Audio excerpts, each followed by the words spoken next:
નમસ્કાર સીએનબીસી બજાર પર આપનું સ્વાગત છે. આપ જોઈ રહ્યા છો પ્રોપર્ટી ગુરુ અને હું છું ઝરણા અલકંટી. તો પ્રોપર્ટી ગુરુના આ એપિસોડની અંદર આપણે નાઇટ ફ્રેન્કના H1 2025 રિપોર્ટની ખાસ વાત કરવાના છે.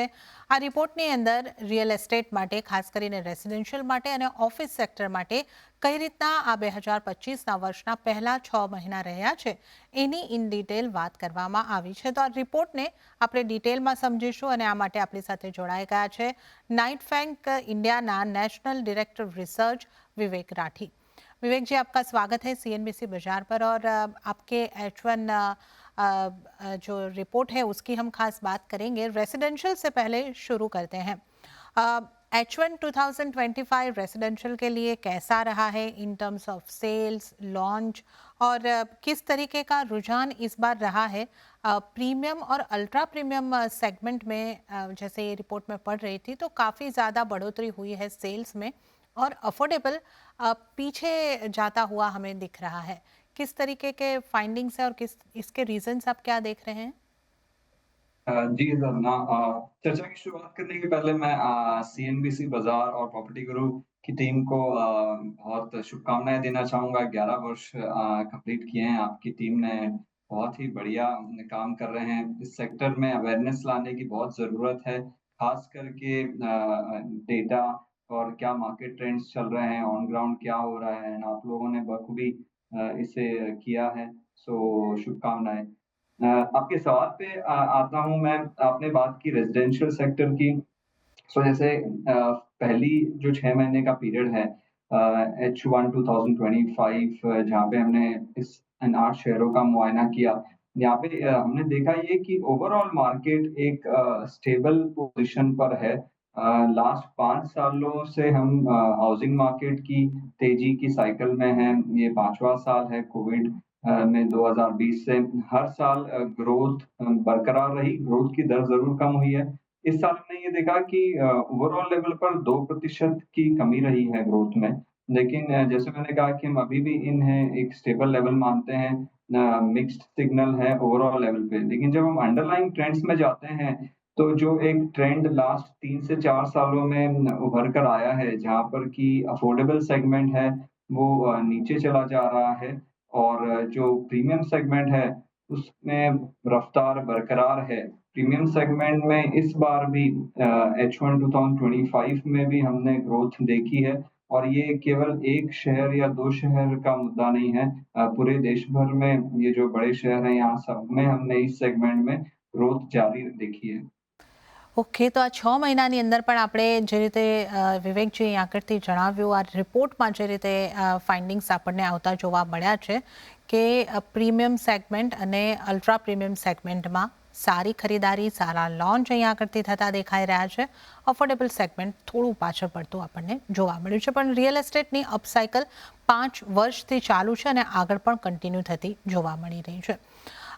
विवेक जी, इसमें हमने सेल्स के लिहाज से बात की, लॉन्च के हिसाब से किस तरीके से रहा है और अनसोल्ड इन्वेंट्री की स्थिति किस तरीके से बन रही है? देखिए, लास्ट 5 सालों का ये ट्रेंड रहा है कि जो लॉन्चेस है डेवलपर्स के साइड से, वहाँ पर भी उन्होंने बखूबी डिमांड को रीड करते हुए उन्हीं सेगमेंट्स में लॉन्चेस लेकर आए हैं जहाँ पर सेल हो रहा है। शुरुआत में ये मिड सेगमेंट में ज़्यादा हो रहा था, अब मोस्ट लॉन्चेस प्रीमियम सेगमेंट में हो रहे हैं। H1 2025 में भी हमने यही देखा पहले 6 महीने में कि जो प्रीमियम सेगमेंट है, वहाँ पर लॉन्चेस की ग्रोथ भी बरकरार रही। अब ऐसा हो गया है कि ओवरऑल अगर हम लेवल पर बात करें तो लास्ट 3 सालों से इन्वेंट्री पोज़ीशन जो है वो बढ़ी है। अनसोल्ड इन्वेंट्री जो है उसका करीब-करीब 15% की ग्रोथ है लास्ट 3 सालों में। जो सबसे ज़्यादा ग्रोथ है वो प्रीमियम सेगमेंट में देखी गई है। लेकिन इसके बावजूद इसे हम कोई कंसर्न नहीं मानते हैं, क्योंकि जो ओवरऑल मार्केट हेल्थ है, जिसे हम देखते हैं एक क्वार्टर्स टू सेल के नज़रिए से कि कितना समय लगेगा इस इन्वेंट्री को बेचने में, वो आज भी बहुत ही कंफर्टेबल लेवल पर है। और मार्केट लेवल पर करीब 1.5 से 2 वर्ष के लेवल पर है, जिसका मतलब है कि बहुत सारे प्रोजेक्ट्स हैं जो कंप्लीशन के पहले ही बिक जाएँगे। जो लग्ज़री सेगमेंट्स है वहाँ पर कुछ सेगमेंट्स में देखा गया है कि जहाँ पे इन्वेंटरी बिल्डअप ज़्यादा हो गई है डिमांड के कंपैरिज़न में, वहाँ पे प्रेशर आ सकता है। बट ओवरऑल माहौल बहुत ही कंफर्टेबल दिख रहा है अभी। ઓકે તો ઇન્વેન્ટરીના હિસાબથી પણ આપણે સ્થિતિ જે છે એ યોગ્ય જ જોઈ રહ્યા છે. થોડું લક્ઝરીની અંદર ઇન્વેન્ટરી વધતી આપણને જોવા મળી શકે છે. પણ હવે જો આપણે આગળ વાત કરીએ विवेक जी, अगर हम बात करें प्राइजेस की, प्राइजेस के हिसाब से कितने घर महंगे हुए हैं, अगर शहरों के हिसाब से भी हम बात कर ले, कौन से शहर में घरों की कीमतें कितनी बढ़ती हुई आपने पाई है आपके रिपोर्ट के अनुसार? देखिए, प्राइसेज़ में जो बढ़ोतरी का मुद्दा है वो लास्ट 4 सालों से जारी है। इस साल भी हमने देखा जो टॉप के शहर हैं जैसे बैंगलोर, एनसीआर इन मार्केट्स में 13-14% की प्राइस ग्रोथ हुई है लास्ट 12 महीनों में। और इसी के साथ में जो दूसरे मार्केट्स हैं जैसे कि हैदराबाद, मुंबई यहाँ पर भी प्राइस ग्रोथ बरकरार रही इस साल। अ, ओवरऑल लास्ट 3 से 4 सालों में अमूमन 30% से लेके 60% भाव में बढ़ोतरी आ गई है हाउसिंग मार्केट में। ये ज़रूर ध्यान रखना होगा कि ये जो बढ़ोतरी है वो लार्जली प्राइमरी सेगमेंट में या जो नए प्रोडक्ट्स है, कंटेम्पररी प्रोडक्ट्स है, वहाँ पर देखी गई है। ઓકે તો પ્રાઇઝમાં વધારાની પણ આપણે જે વાત કરી રહ્યા છે તો તમારા સ્ક્રીન પર તમે જોઈ શકશો કયા શહેરની અંદર કેટલા કિંમતોની ઉપમાં વધારો થતો આપણે જોયો છે. विवेक जी, आगे आपसे ये भी समझना चाह रही थी कि जो हमने सेल्स की बात की कि जहाँ पे हमने बात की कि अल्ट्रा लग्जरी सेगमेंट में बढ़ोतरी होती हुई दिख रही है, आपके रिपोर्ट में इसका बहुत अच्छी तरीके से बाइफर्गेशन किया जाता है कि 1 करोड़ से 10 करोड़, 10 करोड़ से उसके ऊपर, इस तरीके की कैटेगरी जो आप एक अच्छे से निकाल के देते हैं, वो हिसाब से अगर हम देखें 10 करोड़ या उससे ज़्यादा, 1 करोड़ से ऊपर की पहले से शुरुआत करके ऊपर की तरफ किस तरीके से का रुझान रहा है, कितना सेल्स में बढ़ोतरी होती हुए हमने पाई है?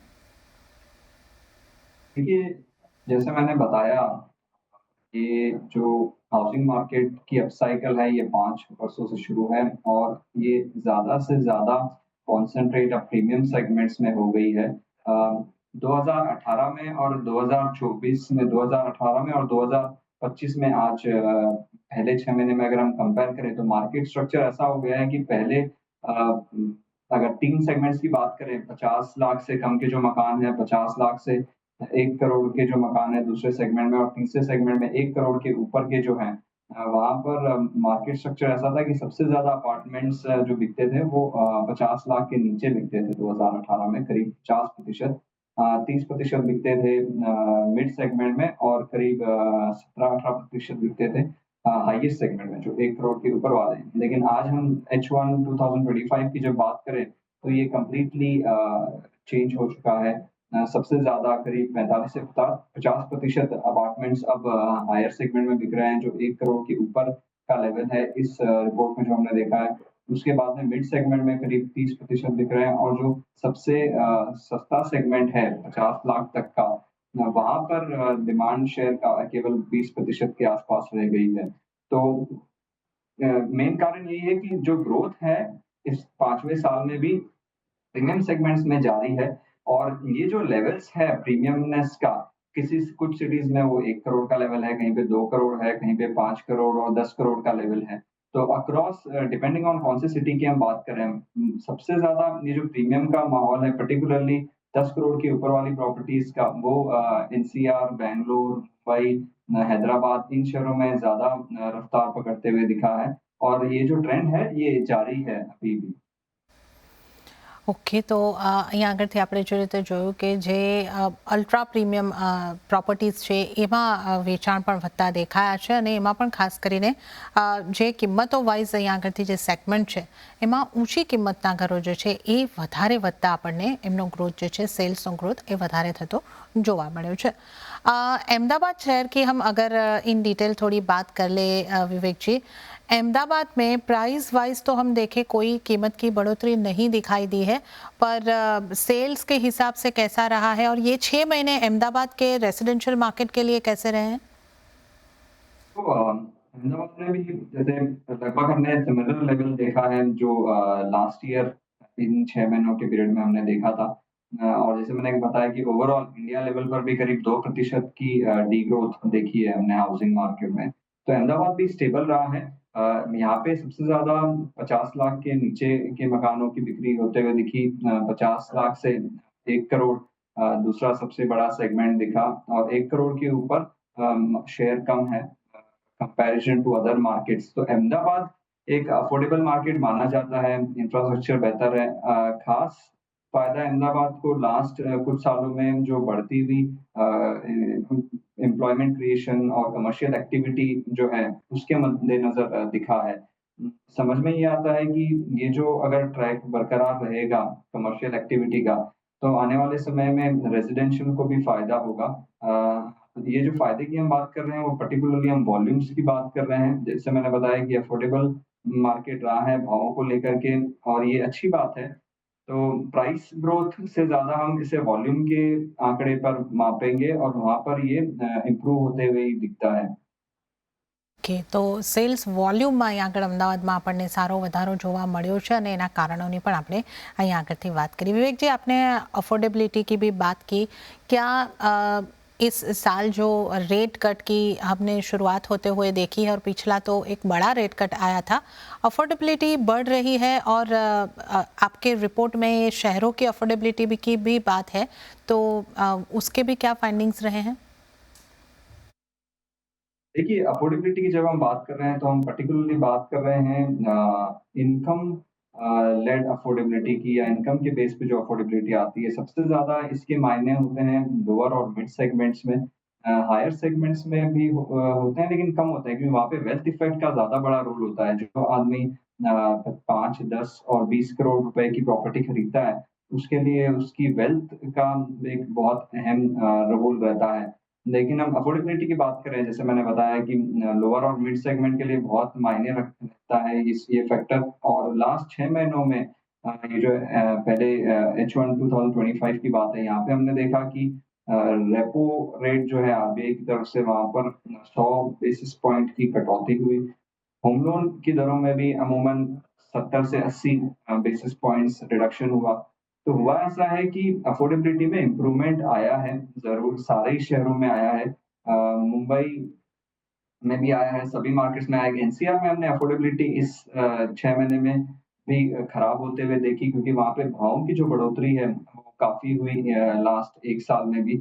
लेकिन एवरेज में सारे ही शहर में अफ़ोर्डेबिलिटी हमने इम्प्रूव होते हुए देखी है और इसका फ़ायदा आने वाले समय में लोअर और मिड सेगमेंट्स को मिलना चाहिए। वहाँ पे एक ज़रूरत की चीज़ ये है कि जो सप्लाई है, वो काफ़ी कर्टेल हो चुकी है लास्ट 3 से 4 सालों में और वहाँ पर हमें इंटरवेंशन करने की ज़रूरत पड़ेगी ताकि जो अ, इम्प्रूव्ड अफ़ोर्डेबिलिटी पोज़ीशन है, उसका फ़ायदा हो सके कंज़्यूमर्स को क्योंकि जब तक सप्लाई नहीं आएगी लोअर सेगमेंट्स में, तो अफ़ोर्डेबिलिटी इम्प्रूव होने के बाद में भी कोई ज़्यादा पार्टिसिपेशन नहीं आएगा। तो ये एक अहम मुद्दा रहेगा, लेकिन आने वाले समय में भी अगले 6 महीने में भी अंदाज़ ये है मनी मार्केट्स में कि इंटरेस्ट रेट्स और कम होंगे और उसकी वजह से अफ़ोर्डेबिलिटी इंटरेस्ट रेट्स की दरों को देखा जाए उस मायने से बढ़ बढ़ इम्प्रूव होते हुए ही दिख रही है। अच्छा विवेक जी ऑफिस स्पेस की अगर हम बात कर ले तो H1 2025 में ऑफिस स्पेस की डिमांड स्काई रॉकेट होते हुए हम आपके रिपोर्ट में देख सकते हैं ट्रांजैक्शन भी हिस्टोरिकल लेवल पे है तो किस तरीके की स्थिति है और ये ग्रोथ के क्या वजह क्या रही है। तो हमने ये आँका कि करीब 50 मिलियन स्क्वायर फीट के आसपास की ट्रांज़ैक्शन एक्टिविटी रही है इन 8 शहरों में इस पिछले 6 महीने के पीरियड में। इसके मायने ऐसे हैं कि अगर हम लास्ट ईयर से कंपेयर करें 2024 में, तो पूरे साल में करीब 71 मिलियन स्क्वायर फीट की डिमांड रही थी, जो एक टॉप लेवल था हिस्टोरिक लेवल पर और इसके बाद में मार्केट ने एक 40% की ग्रोथ रजिस्टर की है इस पीरियड में। क्या कारण है? भारतीय अर्थव्यवस्था की जो ग्रोथ रेट है, वो अभी भी काफ़ी स्ट्रॉन्ग है बाकी लार्ज इकोनॉमीज़ के कंपैरिज़न में। अभी भी हम 6.5 से पौने 7% ग्रोथ की बात कर रहे हैं। FY 5 में भी और FY 26 में भी यही एक्सपेक्टेशन है। इसी के साथ में जो इंडिया का जो टैलेंट एडवांटेज है, वो और स्ट्रॉन्ग होते हुए दिखा है, जिसकी वजह से बहुत सारे ग्लोबल कॉर्पोरेशंस ने इंडिया को चुना है। डील की साइज़ेज़ बढ़ गई है, बेटर क्वालिटी की ऑफ़िस स्पेसेस आ रही है, जिसकी वजह से ये नंबर इम्प्रूव होते हुए दिखा है इस साल। अ, आगे का अंदाज़ ये लगाते हैं कि ये जो ट्रेंड है, वो जारी रहेगा और 2025 एक रिकॉर्ड ईयर में आते हुए देख रहे हैं। हमारे आकलन के हिसाब से अगर हम जो लास्ट ईयर H2 में देखा था हमने डिमांड लेवल, अगर हम उतना भी रिकॉर्ड करते हैं, तो करीब 85 मिलियन स्क्वायर फीट की हम बात कर रहे हैं, जो एक रिकॉर्ड लेवल होगा। एक चैलेंज यहाँ पे ज़रूर आ सकता है, जो सप्लाई का है, क्योंकि हमने ये देखा है कि लास्ट 3 सालों में जैसे-जैसे डेवलपर्स का रुझान रेज़िडेंशियल में बढ़ गया, ऑफ़िस स्पेस की सप्लाई पर अटेंशन कम हुआ है और कंप्लीशंस कम हुई है ऑफ़िस स्पेसेस की। जो एक चैलेंज बन कर आएगा डेवलपिंग ऑक्यूपायर्स के पास में। लेकिन इसी के साथ में कुछ तरीके हैं जिससे मिटिगेट कर रहे हैं। बहुत सारे ऑक्यूपायर्स है, कॉर्पोरेट्स है, जिन लोगों ने एडवांस में स्पेसेस साइन की है, 1 से 2 साल इंतज़ार करने के लिए भी तैयार है। लेकिन वो इंतज़ार और ज़्यादा लंबा नहीं हो सकता है, तो इसलिए सप्लाई इंक्रीज़ करने की ज़रूरत पड़ेगी इसे हमें सस्टेन करने के लिए। ઓકે, તો ઓફિસ સ્પેસની સપ્લાય અંગે અહીંયા કરતી થોડી ચિંતા બની રહી છે, પણ હવે એના ઉપર ધ્યાન આપીને આ ઓફિસ સપ્લાયને ઝડપી બનાવવી જરૂરી બની શકે છે. તો આજે એક મહત્વનો મુદ્દો છે જે નોંધનીય છે કે ડેવલપર્સનું રુઝાન જે છે, ફોકસ જે છે એ ઓફિસ સ્પેસ કરતાં રેસિડેન્શિયલ તરફ થોડું વધારે વળ્યું છે.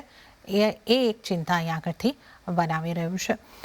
अगर शहरों के हिसाब से हम देख लें तो कौन से शहर में सबसे ज़्यादा ट्रांजैक्शन हुए हैं, कुछ शहरों के नंबर्स आप हमारे साथ शेयर कर पाएँ? बड़े मार्केट्स हैं, पर्टिकुलरली जैसे बैंगलोर हुआ, वहाँ पे करीब 18 मिलियन स्क्वायर फीट की हमने डिमांड देखी। ऑलमोस्ट 35 से 40% डिमांड इसी शहर में आती है। इसी के साथ में एनसीआर है, मुंबई है, हैदराबाद है, यहाँ पर भी हमने ग्रोथ बरकरार देखी है। तो जो बैंगलोर है वो और मार्केट बड़ा हो गया है, यहाँ पर बहुत अच्छी ग्रोथ देखी गई इस बरस। इसी के साथ में सारे ही शहरों ने अच्छे तरीके से पार्टिसिपेट किया है इस बार इस मोमेंटम में। એ તો આપણે કયા શહેરમાં કે કઈ રીતના ऑफिस स्पेसના ट्रांजैक्शन થયા છે એની तो बात करी, पर विवेक जी अगर ऑफिस स्पेस के रेंट की भी हम बात कर ले, कहाँ पे कौन से शहर में किस तरीके के रेंट की बढ़ोतरी होते हुए हमने देखी है ऑफिस स्पेस के रेंट की बात करें तो? सारी मार्केट्स में अमूमन मोस्ट मार्केट्स में 5% से ज़्यादा की ग्रोथ हमने देखी, जो एक बहुत अहम लेवल है, क्योंकि कॉन्ट्रैक्चुअल एस्केलेशंस 5% के ऊपर होते हैं। लेकिन स्ट्रॉन्ग ग्रोथ की अगर हम बात करें तो हैदराबाद हुआ, मुंबई हुआ, बैंगलोर भी हुआ, इन सब शहरों में अच्छी रेंट ग्रोथ देखी गई। 9-10% की रेंट ग्रोथ देखी गई है इनमें से कुछ मार्केट्स में। ओके, और ऑफिस स्पेस में अगर हम अहमदाबाद की बात कर ले तो किस तरीके का रुझान रहा है? और अहमदाबाद के अलावा भी एक और चीज़ भी मैं आपसे थोड़ा जानना चाहती थी कि ऑफिस स्पेस की डिमांड जो है वो जीसीसी से कितनी आई है, क्या ये 6 महीनों में बढ़ी है? और आईटी की हम बहुत बार बात करते हैं, वहाँ से कितनी रही है? सेगमेंट वाइज कहाँ पे ट्रांजैक्शन ज़्यादा हुए हैं या डिमांड ज़्यादा आई है? तो देखिए, जो सेगमेंट की आप बात कर रहे हैं, जीसीसी यानी ग्लोबल कैपेबिलिटी सेंटर्स, ये ऐसे कॉर्पोरेट्स हैं, ग्लोबल कॉर्पोरेट्स हैं, जिन्होंने इंडिया को अपना ग्लोबल ऑपरेशन सेंटर चूज़ किया है। तो ये जो सेगमेंट है, इसका जो शेयर है वो बढ़ा ही है। इस 6 महीने के दरमियान भी ये जारी रहा। करीब 40% की डिमांड शेयर देखी हमने इस सेगमेंट में, जो लास्ट 3 सालों से ग्रो करते जा रहा है। इसी के साथ में आईटी सेक्टर जो है, थर्ड पार्टी आईटी सर्विसेज़, जहाँ पे मोस्टली ऑफशोरिंग का प्रीमाइस रहता है, कॉस्ट आर्बिट्राज को लेकर के, सर्विस को क्वालिटी को लेकर के, वहाँ पर भी हमने देखा कि इस पीरियड में, क्योंकि आईटी सर्विसेज़ ग्रुप था, उसमें गिरावट आ रही थी कुछ समय से, लेकिन इस पीरियड में हमने उसमें भी पार्टिसिपेशन देखा है, ग्रोथ आई है वापस से। इसी के साथ में फ्लेक्स कैटेगरी जो है, जिसे हम कोवर्किंग स्पेस कहते हैं, उसका भी ग्रोथ हुआ है, एब्सोल्यूट वॉल्यूम में भी और शेयर्स में भी।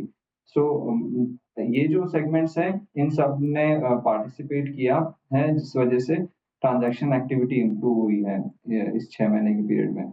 अहमदाबाद की जैसे आपने बात की, अहमदाबाद रिलेटिवली छोटा मार्केट है, बाकी के कंपैरिज़न्स में अगर हम ऑफ़िस स्पेस की बात करें। इस 6 महीने के पीरियड में हमने यहाँ पे डीग्रोथ देखी है, बट मेन उसका कारण ये रहा कि जो बेस पीरियड है पिछले साल जनवरी से जून का जो पीरियड है, वहाँ पे बहुत स्ट्रॉन्ग ऑफ़िस स्पेस एब्ज़ॉर्प्शन रहा था अहमदाबाद में। उसके लेवल से आज 40-50% कम हुआ है, जिसे हम बहुत बड़ी फॉल नहीं देखते हैं, लेकिन हम ये एक क्योंकि ये आज भी समझ लीजिए लास्ट 3-4 साल के एवरेज 6 महीने के लेवल पर ट्रांज़ैक्शन हुए हैं अहमदाबाद मार्केट में अभी। लेकिन हाँ, ये जो रिकॉर्ड लेवल जो बढ़ते जा रहे थे 22, 23 और 24 में, उससे अभी थोड़ा कम हुआ है H1 2025 में અમદાવાદ में। ઓકે, તો અમદાવાદની ઓફિસ સ્પેસની જો આપણે વાત કરીએ તો ત્યાં આ H1 2025 डी ग्रोथની સ્થિતિ બનતી देखाई શકે છે। तो विवेक जी, हमने इस आपके 6 महीनों के रिपोर्ट की बात की। ओवरऑल ये जैसे कि आपने बताया कि 5 साल के upcycle real estate residential office space overall बात कर ले तो आगे कंटिन्यू होती ही दिख रही है। तो ये 6 महीने के जिस तरीके से हमने देखे हैं, आने वाले 6 महीने 2025 के H2 के लिए आपके क्या अनुमान बन रहे हैं? देखिए, मैंने जैसे बताया कि ऑफ़िस स्पेस के लिए तो हम आने वाले 6 महीने में भी हम स्ट्रॉन्ग ग्रोथ देख रहे हैं, क्योंकि जनरली H2 का जो पीरियड है लास्ट 13 सालों में अगर देखते हैं, तो लास्ट 13 सालों में से 11 सालों में H2 जो है H1 से ज़्यादा अच्छा परफ़ॉर्म किया है। लेकिन अगर कंज़र्वेटिव बेसिस पर भी लेते हैं, तो भी हम रिकॉर्ड ईयर की बात कर रहे हैं 2025 में ऑफ़िस स्पेस के लिए। रेज़िडेंशियल की बात करें, तो जैसे हमने बताया कि स्टेबल माहौल रहा है, 5% प्लस या माइनस के लेवल पर रह सकता है 2025 में। लेकिन आने वाले समय में ज़रूरी ये होगा कि लोअर और मिड सेगमेंट में फिर से इंटरवेंशन किया जाए, ताकि वहाँ पर डिमांड वापस आए। क्योंकि प्रीमियम सेगमेंट की एक आने वाले समय में धीरे-धीरे पार्टिसिपेशन है, उसे मेंटेन करना मुश्किल रहेगा, क्योंकि वहाँ पे जो डेप्थ है, वो कम है। जैसे 5 करोड़ के ऊपर वाले घरों की अगर हम बात करें, तो केवल 5% है जो वहाँ से आते हैं। तो ग्रोथ ज़रूर दिख रही है, लेकिन बड़े वॉल्यूम्स के लिए हमें लोअर और मिड सेगमेंट पर डिपेंड करना पड़ेगा। नहीं तो हम करीब-करीब प्लस माइनस 5% के हिसाब से मार्केट को उभरता हुआ देख रहे हैं 2025 में। ઓકે, તો આપણે આ પહેલું 2025ના H1 એટલે કે પહેલા 6 મહિના રેસિડેન્શિયલ અને ઓફિસ સ્પેસ માટે કેવા રહ્યા એની પણ વાત કરી, અને આવનારા 6 મહિના કેવા रही શકે છે એની પણ વાત કરી। विवेक जी, आपका बहुत बहुत धन्यवाद। आप हमारे साथ समय निकाल कर जुड़े और हमारे साथ बातचीत की, आपका बहुत बहुत धन्यवाद। तो प्रोपर्टी गुरुना आ एपिसोडમાં હાલ પૂરતું આટલું જ, પરંતુ આપની પાસેથી રજા લઉં એ પહેલાં આપને ફરી એક વખત યાદ કરાવી દઉં કે આપના રિયલ એસ્ટેટને લગતા, પ્રોપર્ટીને લગતા, ઘરના ખરીદ વેચાણને લગતા કોઈ પણ સવાલ હોય અમને લખી મોકલાવો। અમારું ઈમેલ એડ્રેસ નોંધી લેશો। અમારું ઈમેલ એડ્રેસ છે propertyguru@nw18.com। આપનું નામ, શહેર, આપનું બજેટ પણ જણાવવાનું ભૂલશો નહીં। તો સાથે જ હાલ મને આપશો રજા, પરંતુ આપ CNBC બજાર સાથે જોડાયેલા રહો। અત્યાર પૂરતું આ એપિસોડમાં આટલું જ। આવતા સપ્તાહ ફરી મળીશું, રિયલ એસ્ટેટના એક નવા ટોપિક પર ચર્ચા કરીશું। નમસ્કાર।